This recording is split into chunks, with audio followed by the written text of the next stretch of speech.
What's going on, people? So it's not often that I get really excited or even look forward to much within the shoe world or whatever, but every so often one of those things comes around. Usually it's like the yearly Air Max remodeling or whatever, or same goes but for the Ultra Boost, right? So obviously we're here to talk about the latter, right? So on the side of the box there's some stuff down there, it says whatever it says. Now here's the thing, right? They just came out like 2 weeks ago, the 22, and they didn't release like the greatest colors for their little starting lineup for whatever reason. They did pretty well last time, well earlier in the year when they did the 21s, but this one it was okay. But I would say that this was like the best colorway to me, though I was thinking about this red one for a little while, but it looked like it might be a little too much red. So if the price comes down to the right area, then maybe that's worth getting, because then your standards drop a little bit when stuff's a little cheaper. I mean, right? So we'll see what happens later. But for now, we're just going to deal with what we have for now, which is this right here. The Adidas Ultraboost 22 in the Magic Grey colorway, which is an odd name because this seems like there's nothing magical whatsoever about it. Anyways, I don't know a whole lot about all the changes that they made, but I'll cover what I know of when we get there. Cool? Let's start with the bottom.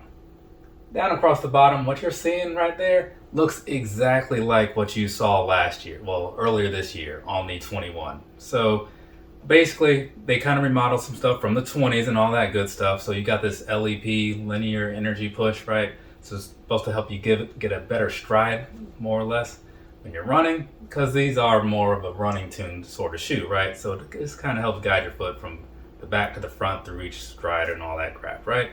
Lots of stuff going on down there technology wise, but if I do a performance review, I'll come back to all that crap later. Up here on the midsole, right, from the side view, you're seeing what I'm seeing, which is a very chunky midsole, right? So there's a lot of that going on in the back end area. It does make for some good comfort though, I will say that. So that's about it as far as all that stuff goes. Now let's take a quick look overall at the shoe, right, so you can kind of see what all it looks like and all that stuff. I'm sure you've probably seen them already in one place or another, or in one color or another, but now you've seen this one, right? So there's that for you. Now let's go ahead and get on into these details, get you some close-up shots of some random things, then we'll just kind of move on. Down here around the toe box, what you're looking at is going to be very similar to, again, what they did last year, because they didn't change a whole lot, right? And in this one, it's going to be like all primed like they normally do, but the slight twist being that it's like that prime blue, so there's some recycled plastic little bits in here and all that good stuff. I forget the percentages because I didn't really look it up, and I'd care not to remember random things like that because it doesn't really do anything for me. But there is a percentage out there, and if you want to know it, find it yourself. So anyways, you got that going on the side, and then on the top you kind of have this little mesh looking sort of thing, kind of like what you might see on other, the Vapor Maxes and things like that. So you got that going on. It doesn't look like there's any actual perforation there, but I could be wrong. That's just kind of how it looks anyways. And so one thing that you will notice, and I'm going to work my little comparisons in while I do this rather than saving it for the end.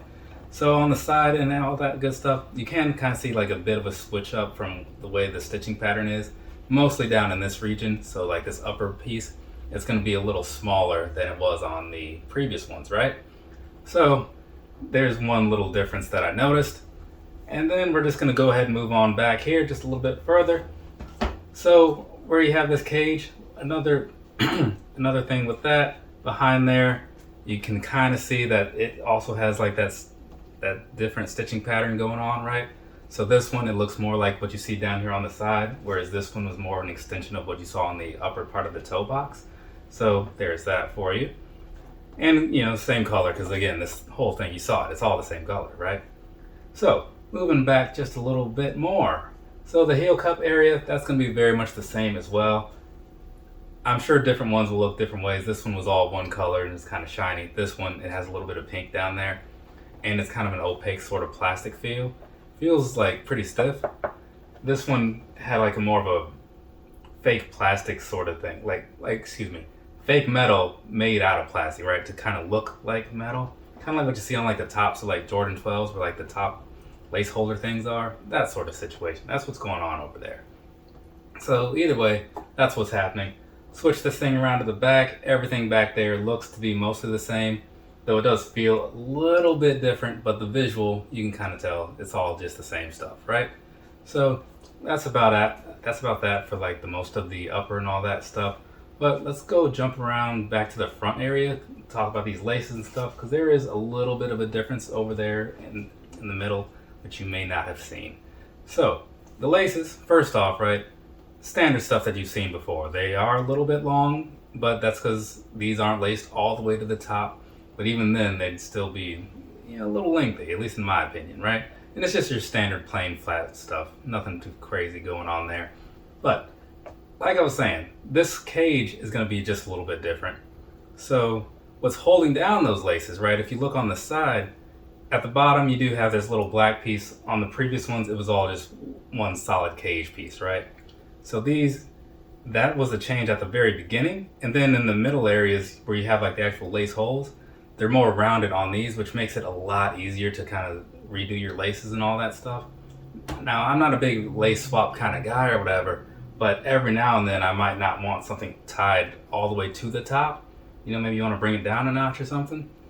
And undoing this top one, getting this lace through here, it's almost impossible, which is stupid to me. So it makes it a lot easier to kind of tighten them up or loosen them up to wherever you need them to be. So that's a huge improvement. It's a minor thing, but it goes a long way in my opinion. So moving on past that, like the cage itself feels very much the same, in case you were curious. At first it looked like it was a little thicker on here when I was doing the unboxing on the Instagram yesterday. But no, that was just an illusion, like Job. Remember Job from Arrested Development? Anyways, so down in here, behind these laces, right? One thing you're going to notice in this middle area, you've got that same, it is a little perforated if you kind of push on it because it is primed, so it's stretchy, right? So you can see the perforations in there, and that does apply to the bottom. It's just when it's not being a pressure applied to it or whatever, then it just kind of looks a little flat, like it just has a weird design to it. So anyways, you got this mesh going on here where it kind of expands. On the previous one, it was just kind of flat down in there, right? So what you saw at the bottom of the toe box, or excuse me, at the top of the toe box, just extended all the way to the top of the tongue. Here, that's not the case. Speaking of at the top of the tongue, though, when you get up there, this time around, you've got this little padded piece thing going on here. It's kind of like a soft plastic thing. And then on the inside, you can kind of feel like it's got a nice little bit of cushion in there. Whereas this previous one was just like a flat piece of plastic on here, just as a design. So that's cool. And one thing that it does do for you, in case I forget to mention it later, this felt just a little bit more comfortable than this for whatever reason. It felt like this kind of dug into your foot just a little bit more. If you saw my Ultraboost 6.0 review, you kind of know what I'm talking about. Or maybe more so like my actual Kicks of the Day video, because that one covered it a little bit deeper. Anyway, so you got that stuff going on, and that's about that, right?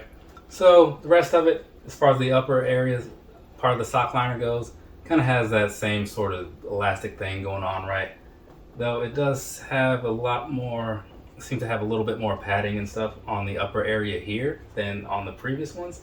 So you can kind of tell that if you look in there, whatever, or if you just feel it with your fingers like I just did. But since you may not have a pair, then maybe you can't really say that. But anyways, so you got that going on, right?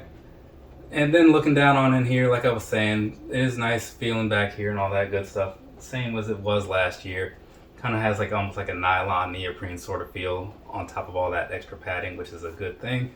And then finishing things off down there on the inside, on the insole, it's kind of like the bottom of the outsole, right? So it's some black and some pink, and that's about that, right?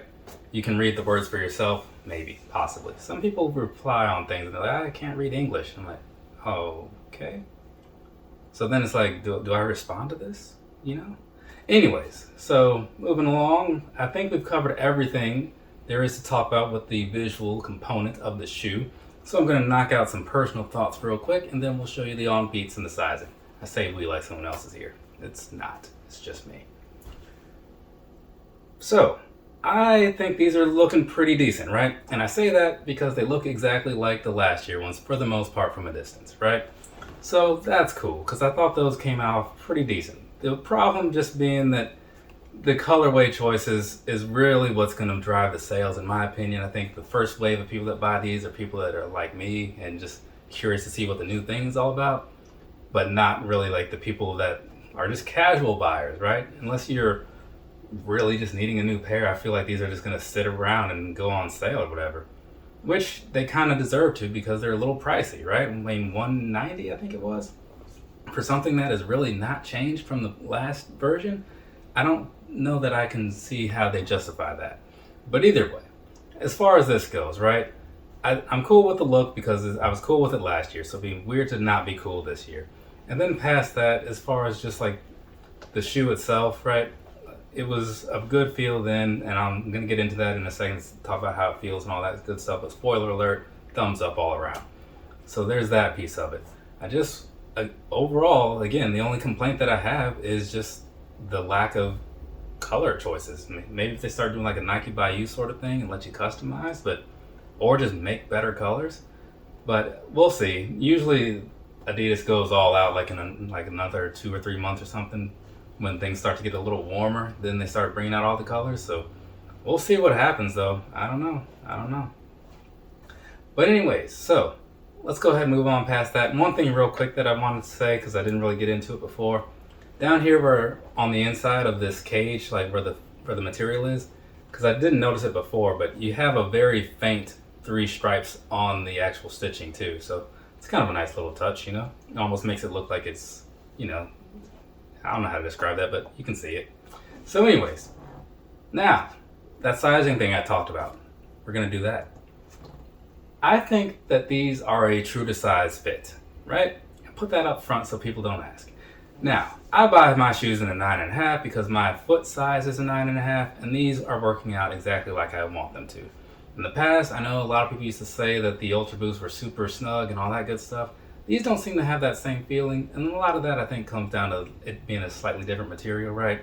Because it's not as form-fitting as the previous ones that were all primate, especially like those 1s and 2s and things like that, right? So these, I think that true to size would be fine, but if you had a pair of 21s, just buy whatever size you bought in that because dimension-wise, they're very much the same. Now, comfort, right?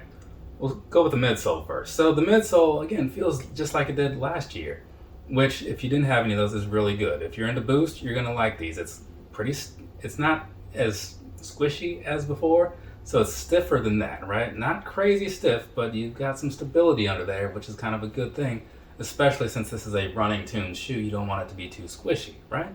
Because it helps you, with keeping your motion going. Now, as far as the upper goes, I did notice that it feels a lot nicer than it feels nicer. I won't say a lot nicer because it's not a night and day difference, but it feels nicer in the middle of the foot section, right? Like where I was saying that the stitching patterns are different. It feels like it hugs your feet a lot better on these than it did on the last ones. And to me, that's a pretty decent upgrade, right? I'm not going to say it's worth going out and buying a new pair right now if you just bought some 21s, but it's something to consider when you do need a new pair of shoes. So if you're looking for what the improvements are overall with these, I would say that one right there is one that really helps because they didn't take anything away like they did when they went from the 19 to the 20, and they only added. So that's pretty awesome in my opinion. As far as the overall comfort goes, it should be cool. And even if you're not going to run and take advantage of the extra technology, they're still good for just casual wear too, so there is that. But I think that's about it. I feel like I've covered everything I wanted to cover and probably some extra stuff that you didn't care to hear because, that's how these reviews work around here. Therefore, we are done. So, from me to you, have a nice rest of your day or rest of your night, whatever it is, wherever you are.